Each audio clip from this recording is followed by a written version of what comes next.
Michela Skelton is a candidate of the people. Let's give her a warm welcome.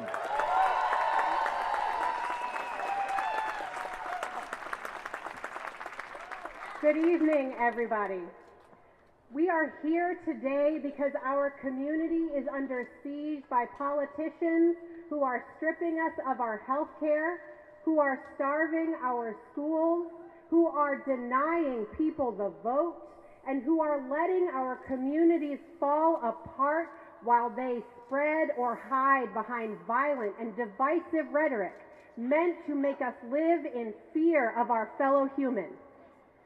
In the face of a visit from the most divisive president in our memory, we are desperately reaching out to one another for love, safety, solidarity, and support.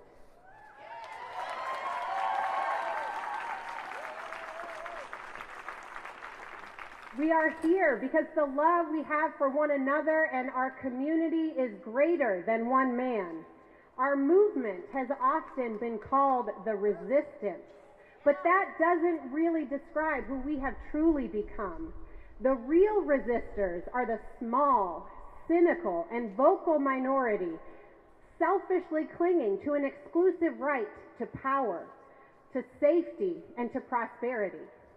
We are the seekers, the believers, the brave and true patriots who have reached out to one another in this time of uncertainty, ready to jump into the dark unknown, knowing and believing that as long as we hold tight to one another, the future is bright.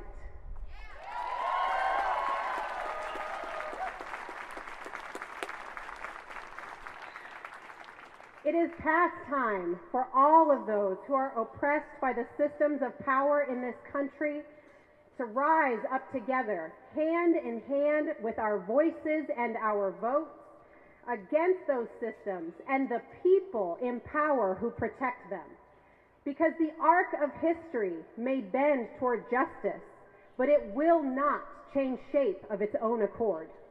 We must keep pushing to save our neighbors, our friends, our families, and ourselves from exploitation and persecution, to save our planet from destruction, and to save our society from collapse.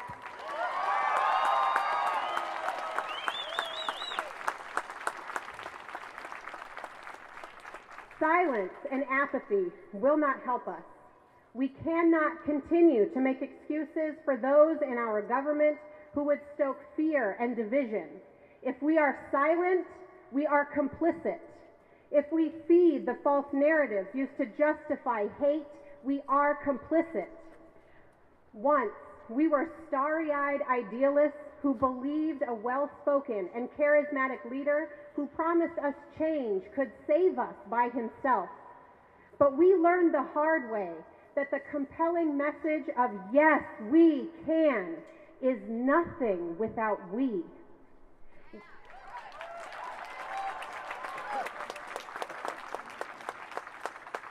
We may not know the path our journey will take, but we know the destination we desire.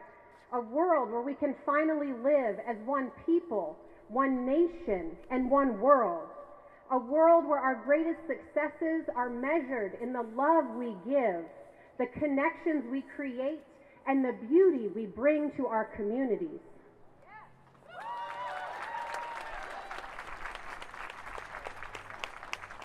Together, we can create a country that finally lives up to the unifying themes of equality and justice for all that are in the founding documents of our great nation. Together, we can build a world and a future that is for all of us. Our community and our country are hungry for a government that is bold and fearless, that can bring change and build hope for a future.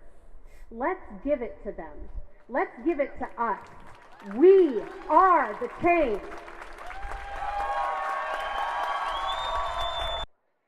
A candidate and legal expert, Michela Skelton, is going to come back up here for just a few minutes and help us understand the Raise Up Missouri Prop B. This is why the minimum wage matters to all of us. Michela, please.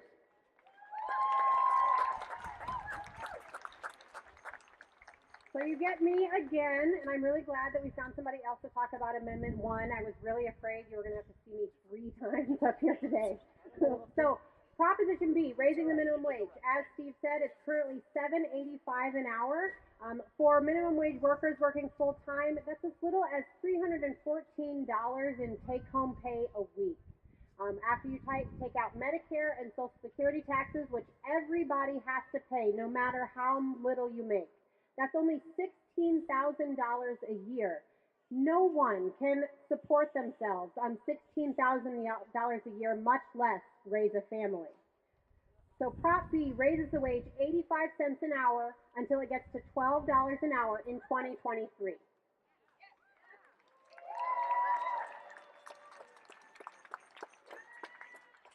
With that $12 an hour, 170,000 parents would see a wage increase. 100,000 seniors and near retiree age people would see a wage increase.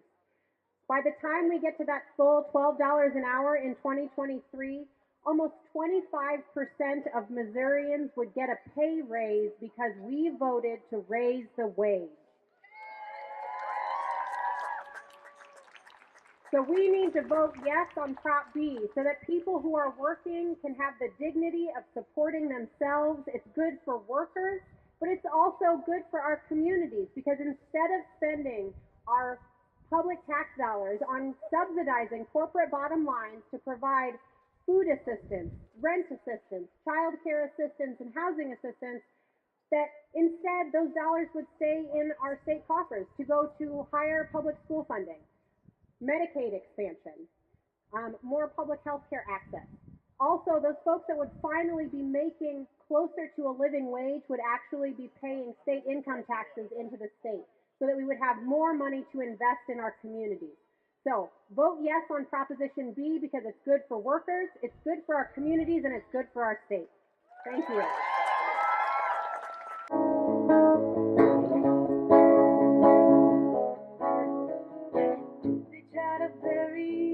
They try to sweep us under.